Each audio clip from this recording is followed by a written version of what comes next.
UFC Fight Night Brown versus Bonfim takes place tomorrow. The weigh-ins and face-offs just got done, so I'm going to give you my full card predictions, breakdowns, and more. Starting with the first fight of the night, we have Jackson McVey taking on Zachary Reese.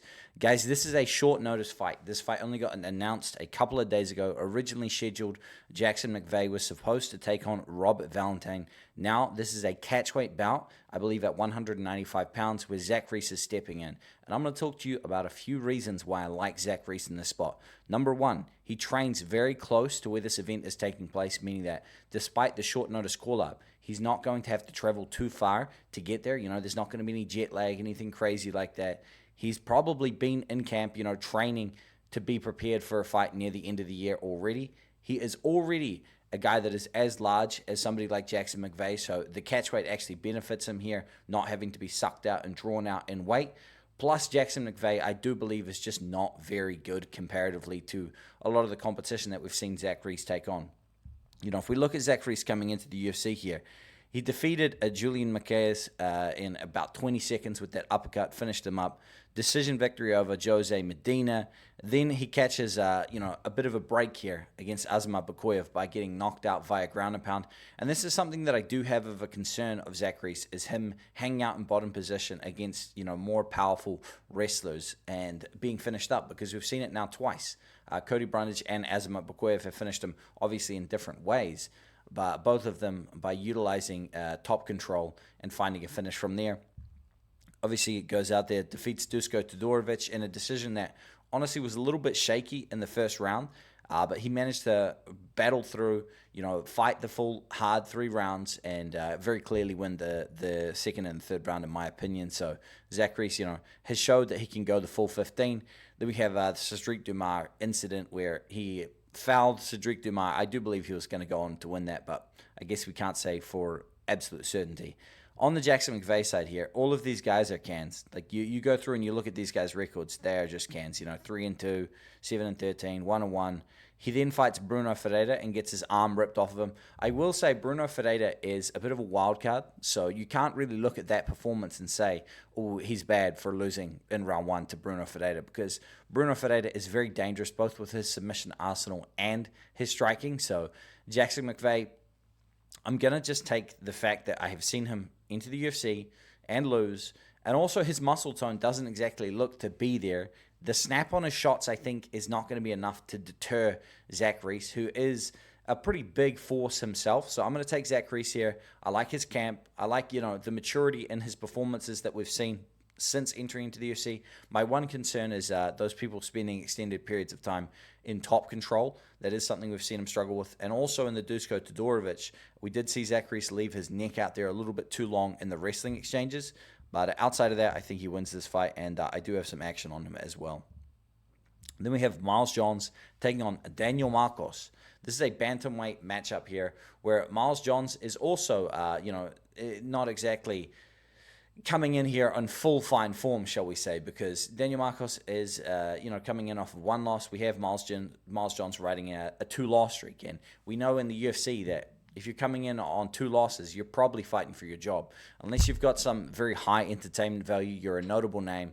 It's not very often that the promotion just has people running around with 3 losses getting another fight book. So for Miles Johns here, he is in a must-win situation. And that's going to be tricky because Daniel Marcos, if you look at his last 5 in the UFC here, we have this split decision victory against David Grant. And whether or not you believe that he won that fight, because I know that a lot of the community believes that David Grant was actually the victor in there. Whether or not you believe that, it was a competitive showing against somebody that is UFC battle-tested in David Grant. This no contest here is absolute nonsense. Arichi Lang was absolutely beat and busted up, and he did not want to continue due to a groin strike. It was very evident that if that fight continued, Daniel Marcos was either going to finish him or win a unanimous decision where he had battered him in every single round. So Daniel Marcos, that's another win in my opinion. Then we have John Castaneda, very clear decision victory there And then the Adrian Yanez split decision, where I also do believe it was a Daniel Marcos victory. Some people want to argue with that one, but what I will say is this guy has great decision equity. You know, we can see him going the distance against many opponents, and not only just normal opponents. You know, Davey Grant, a dangerous fighter. Adrian Yanez, very clean, dangerous boxing. In his last outing there, a loss to Montel Jackson, but I do believe if Montel Jackson turns up in fights, he actually has the physicality and the grappling and honestly just the size to be able to defeat almost anybody in the bantamweight division. So Montel Jackson loss doesn't exactly deter me, and I do believe we're going to see Daniel Marcos come in here incredibly dialed in. The danger factor here from Miles Johns is very real. This guy is a powerful and compact striker. He throws with big intent. He's got those big jacked up biceps. One thing I do want to say as well, and I believe it was this fight here, Dan Argueta. This has turned into a no contest. It's been overturned. I do believe because Miles Johns got done for steroids in that bout there. So Miles Johns is actually a steroid abuser, known steroid abuser. He's got the physique of a steroid abuser as well. So something to mention.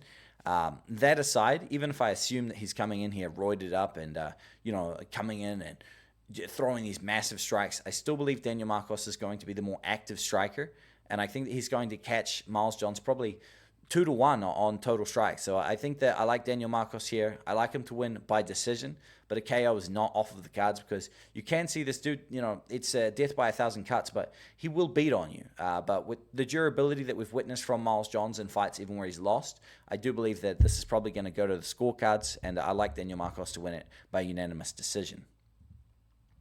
Then we have Denise Gomes taking on Tecia Pennington. This is a matchup where, if you guys don't know, I am actually, on We Want Picks, and there's a lot of discourse in the We Want Picks for this fight specifically. A lot of the boys there, outside of myself, are liking the dog in Tecia Pennington, and I can understand why, because she's got fantastic decision equity. She goes out there and wins 90% of her fights via decision, and not too many go against her. So I will say that Tecia Pennington, is a fantastic minute winner.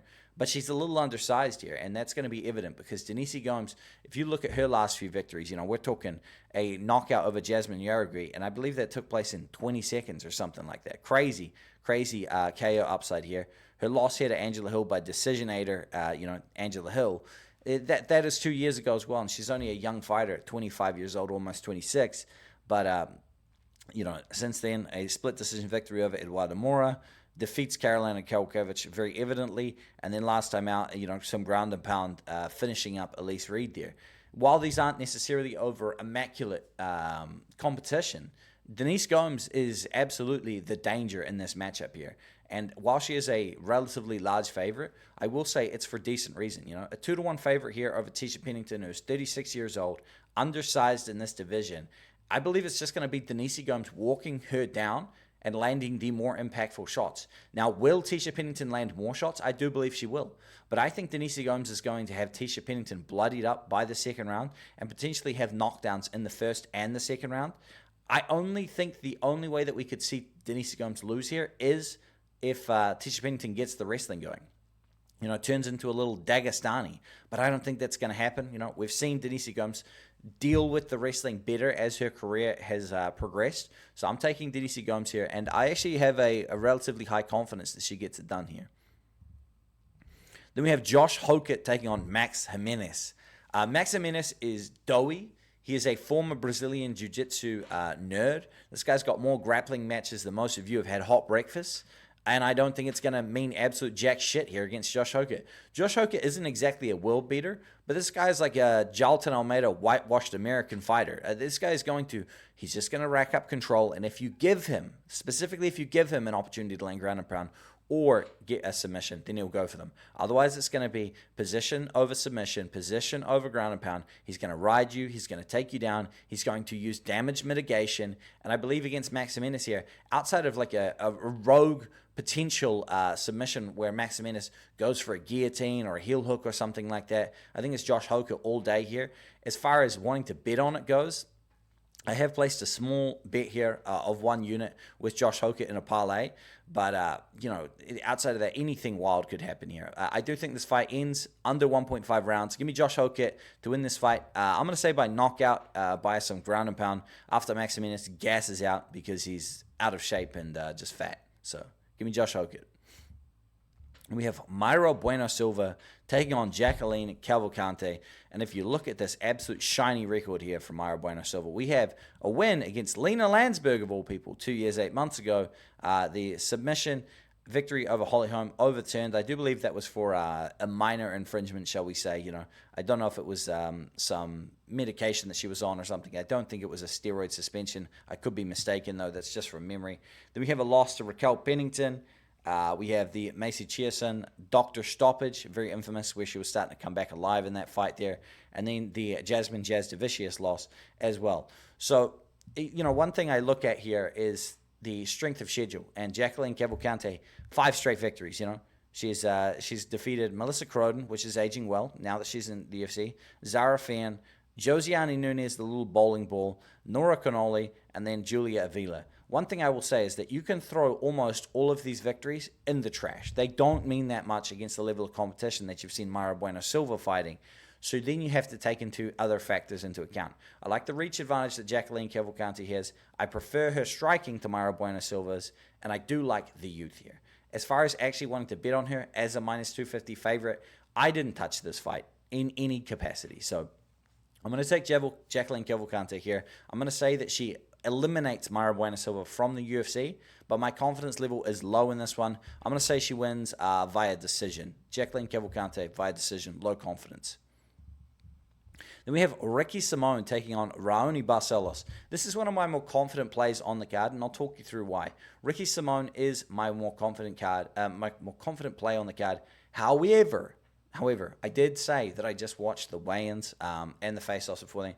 Ricky Simone was one of the later fighters to weigh in, and he looked a little sucked out, a little drawn. Obviously, he always has a hell of a lot of muscle mass. Looked like he pushed himself pretty hard in this weight cut. I expect them to bounce back, though, but I just wanted to make a footnote of that so that if anybody popped back here and he put on a poor performance, there is some concern that the weight cut was a little bit brutal for him. Whereas on the other side, Raoni Barcelos seemed to make weight perfectly fine. He was in a timely fashion like most of the others as well. But assuming both fighters come in here happy, healthy, and the weight cut didn't impact them, it's got to be Ricky Simone all day. And we can take a little look here through the last 5. We got Raoni Barcelos being knocked out by left hook in round 1, I believe it was, against Umar Nurmagomedov. He then goes on to lose very easily to Carla Phillips by decision. But now he's had a career resurgence, starting with a rear naked victory over Christian Quinones, defeating Peyton Talbot, and then most recently Cody Garbrandt. Now, out of these 5, we do see 3 wins here, but this one here pretty discredited because I think Ricky Simone would easily handle a Christian Quinones as well and probably submit or knock him out earlier. This victory here, fantastic victory against Peyton Talbot, but I do believe Ricky Simone also would have been able to present similar stylistic challenges to Peyton Talbot, so that's something that you have to consider as well. That was kind of like a growing performance there for Peyton Talbot. We've seen some growth from him since then. And then Cody Garbrandt, I think Cody Garbrandt is washed. I think that this is an aging veteran that got defeated by a more game and hungry Raoni Barcelos. So, we're really just looking at the Peyton Talbot victory here. Whereas on the Ricky Simone side here, Song Yudong knocks him out a couple years ago. We have Mario Bautista winning via decision. And then the Vinicius Oliveira fight. And in this fight here specifically, this is where the make or break came from Ricky Simone, because this was a tough outing for him. When he fought Vinicius Oliveira, it wasn't like he just got knocked out. This was a brutal fight where his game plan was just not working, and Vinicius Oliveira just kept surging forward. And so that was, a make or break fight for him. And it made him, because he came out here and absolutely fucking smoked Javid Basharat. And I was on Basharat in that fight there. Ricky Simone absolutely showed me what's up, And then in the next fight here, we had the Cameron Smotherman decision, where Smotherman just did not do enough to even get him anywhere near close to sniffing a decision in that bout. So 2 victories this year for Ricky Simone. Can he make it 3? I do believe he does. I like the fact that he has the wrestling here to be able to contend with the Raoni Barcelos.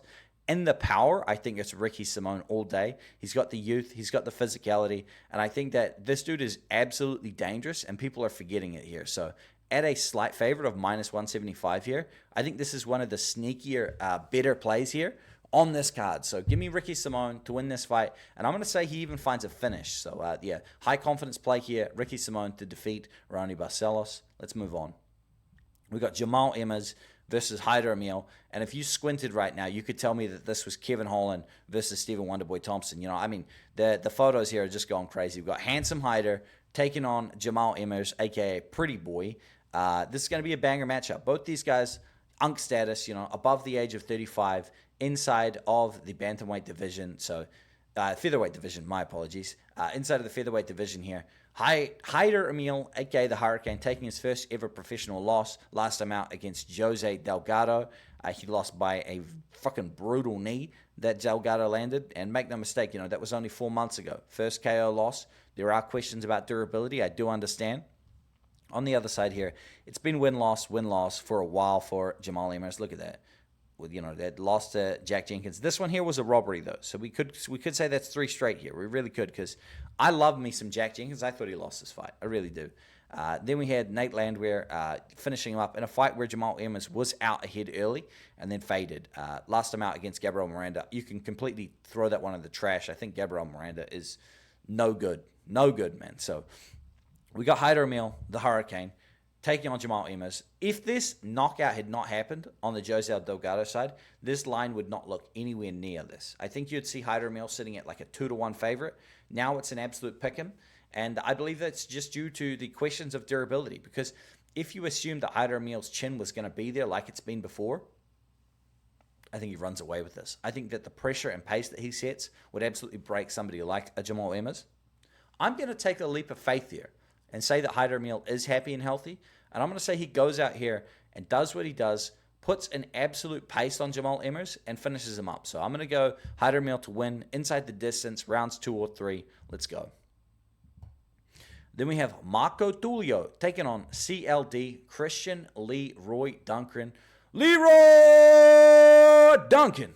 I don't know why I wanted to do that, but let's run it. At the weigh-ins, I wanted to say that Christian Leroy Duncan looked fucking immaculate. This guy's muscle mass is absolute spectacular. His looks like after his rehydration, he's going to be rounded out. He's going to be huge. And I don't think him being a physical specimen has ever been the question of his performances, but there have been some times where he's let fights slip away from him. Most notably, the Armin Petrosian loss for Christian Leroy Duncan. That was one that really stood out to me as being a telling performance, that sometimes he can just get lost in his own sauce and lose to fighters of a lesser caliber. But he is 4 out of 5 in his last 5. With a win over Dennis Tulio, not good competition, but he did smoke him. Claudio Ribera, similar as well. You know, treated these 2 lower-level fighters like they should be and getting them out of there. Against Gregory Robocop Rodriguez, he was just outgunned. He was outgunned. Robocop came forward, willing to engage, and I believe he left a huge hematoma on Christian Leroy Duncan that had him looking like an alien king. His head was swelling up in all manner of places, but he did make it to the final bell, so credit to his toughness to that. Goes out there, beats Andrei Polayev, and then also defeats Eric Anders with the knockout. So the trajectory is good here for Christian Leroy Duncan. On the other side, 5 straight here for Marco Tulio, starting off a lackluster performance, but now a very good aging win over Yusri Belgaria, who has now made his way into the UFC, and defeated Azamat Bukoyev by finishing him up in the 3rd.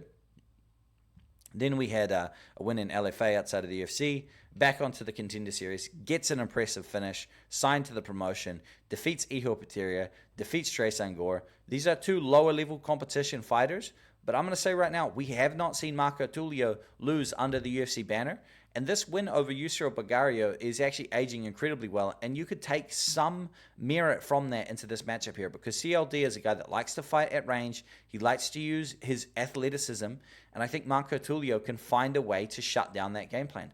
I actually think Marco Tulio is going to come out here and try to grapple early and often to take some of the steam off of Christian Leroy Duncan's shots, because once they're slowed down, I'm going to like the activity of Marco Tulio here.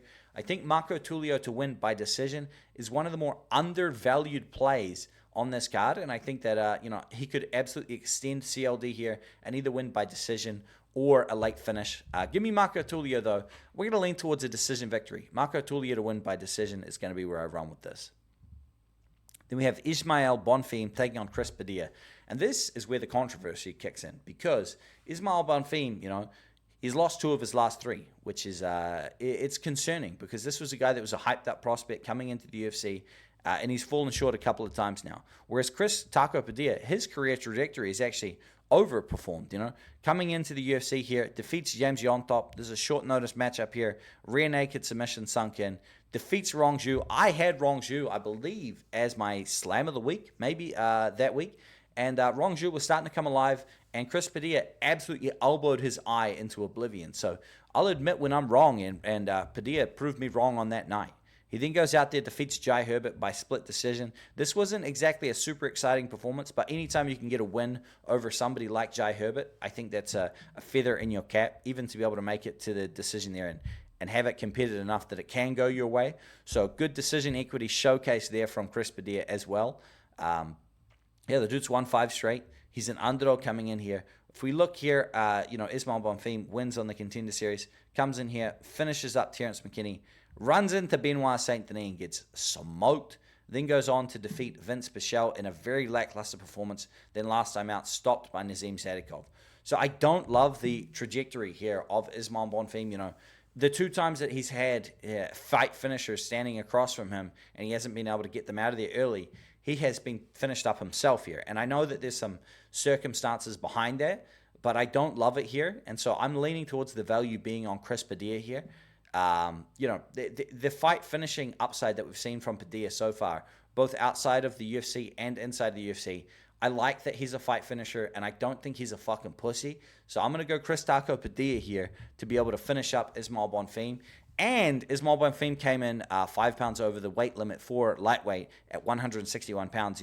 The contracted weight limit for that would have been 156 pounds. They did face off.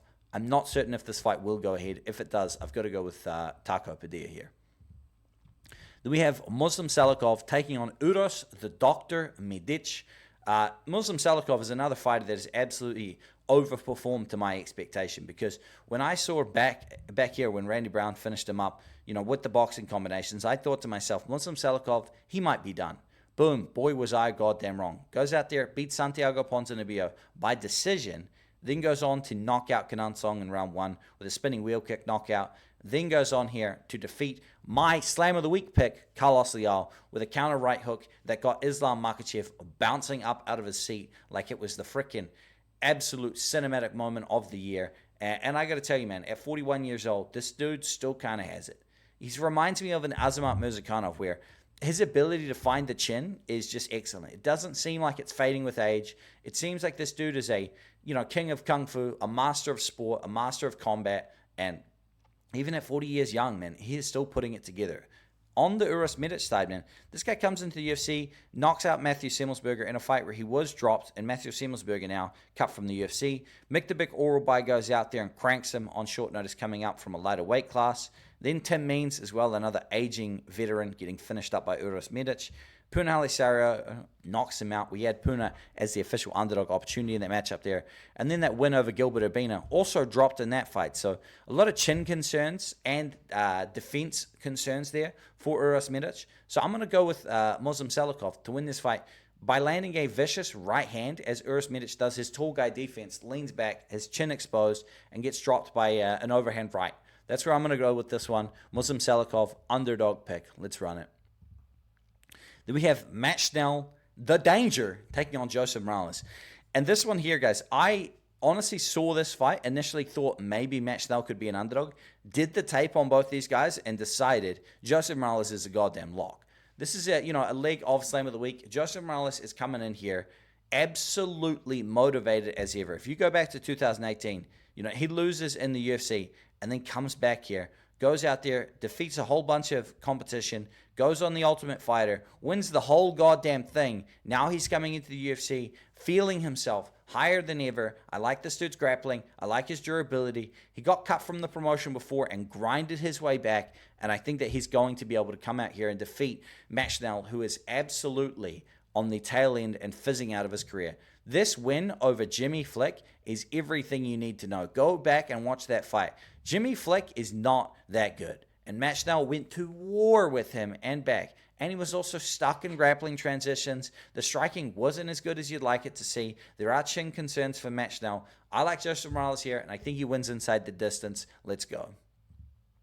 Then we have Gabriel Bonfim taking on Randy Rude Boy Brown. And this is another one where I'm going to mention the weigh-ins, because Gabriel Bonfim, he lined up for the weigh-ins immediately. He got on weight, 170.5 pounds. He was smiling. He didn't look like the rehydration was going to be any effort whatsoever. Randy Brown, on the other hand, one of the last people to weigh in. He had to use the box, and he only just made the weight. And you could see his eyes specifically that the weigh-in was a bit tough for him. He looked a bit drawn out, lips a bit, dried out. His eyes a little bit dried out.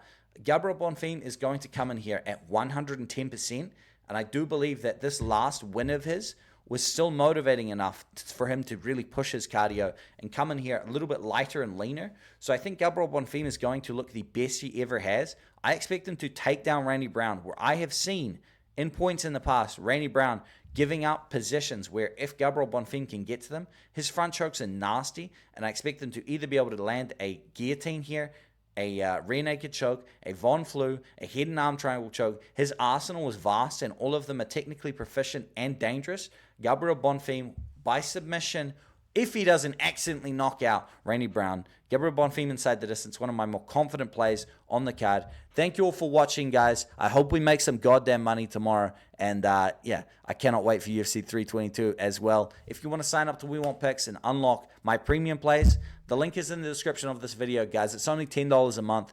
WeWantPicks.com/BetSam. Code BetSam for 10% off. Thank you all for watching. I'll see you in the next one.